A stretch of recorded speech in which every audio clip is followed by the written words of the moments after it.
President Buhari, welcome back to the program. Thank you. Mr. President, you have asked the United States to help you in the fight against Boko Haram.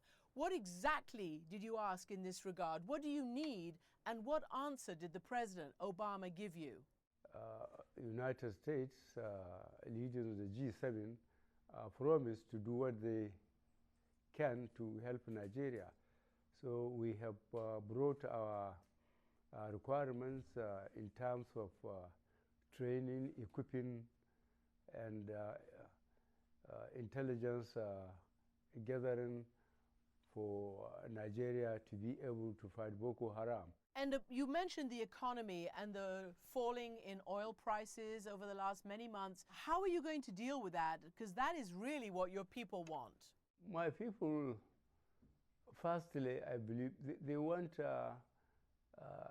the security in the country to be stabilized so that normal life, both in the southern part of the country where the militants are still sabotaging oil installations and kidnapping people and demanding ransom, and in the northeast of the country where Boko Haram is still active. This is the main preoccupation of Nigerians now, and is a realistic way of looking at things. Nothing will work until the country is secured. But despite your vows to tackle Boko Haram, there are reports in your own country that there have been at least 400 deaths by that group since you became president. Added to that, Amnesty International reports that your military has totally lost the credibility and trust of the people because of the systematic human rights abuses, the killing of some 8,000 people. How do you expect your military to be able to go against Boko Haram, to get the trust of the people, instead of being a platform for Boko Haram's grievances? Well, I have just mentioned that under Lake Chad Basin Commission, we have agreed to form a multinational joint task force. So whatever happened before that decision was taken, we have to allow further investigation to verify the question of human rights abuse. And with that, I'm sure you must have known the decision taken by this government, federal government of Nigeria, in changing the military command. What about the girls, the famous Chibok girls, the 200 or so who were abducted so long ago? Yet again, there's been a suggestion that the Boko Haram captors may trade them, may seek to trade them for incarcerated inmates who they want to get out. Is your government willing to trade those girls in that regard? We have to be very careful about the credibility of various Boko Haram leaderships coming up and claiming that they can deliver.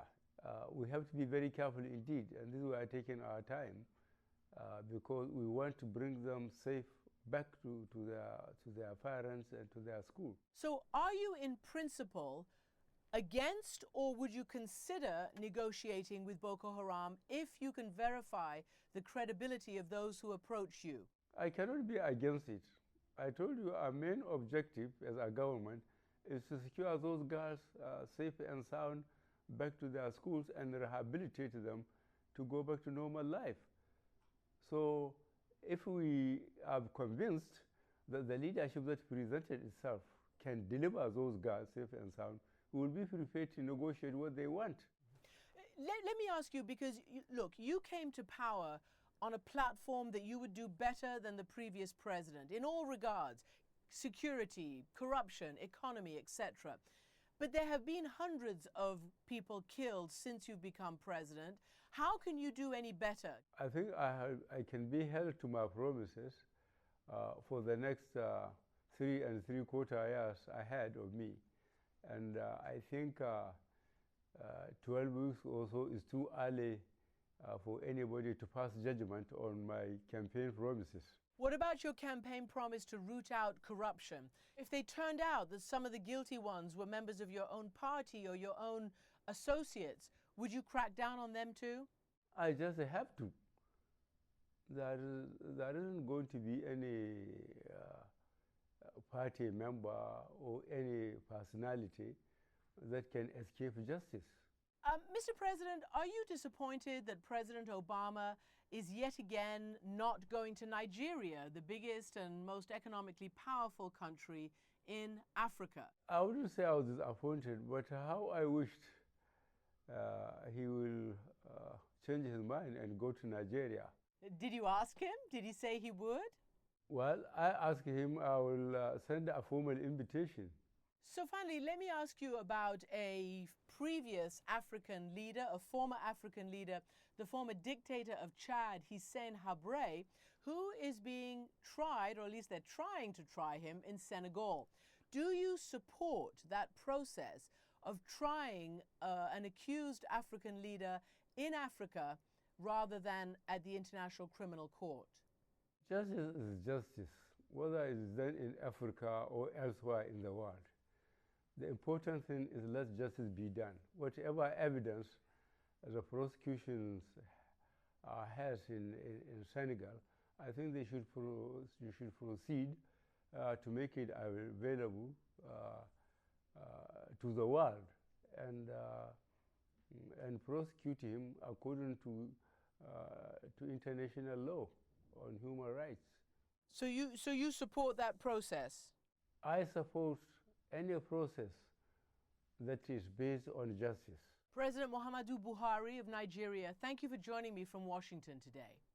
Thank you very much.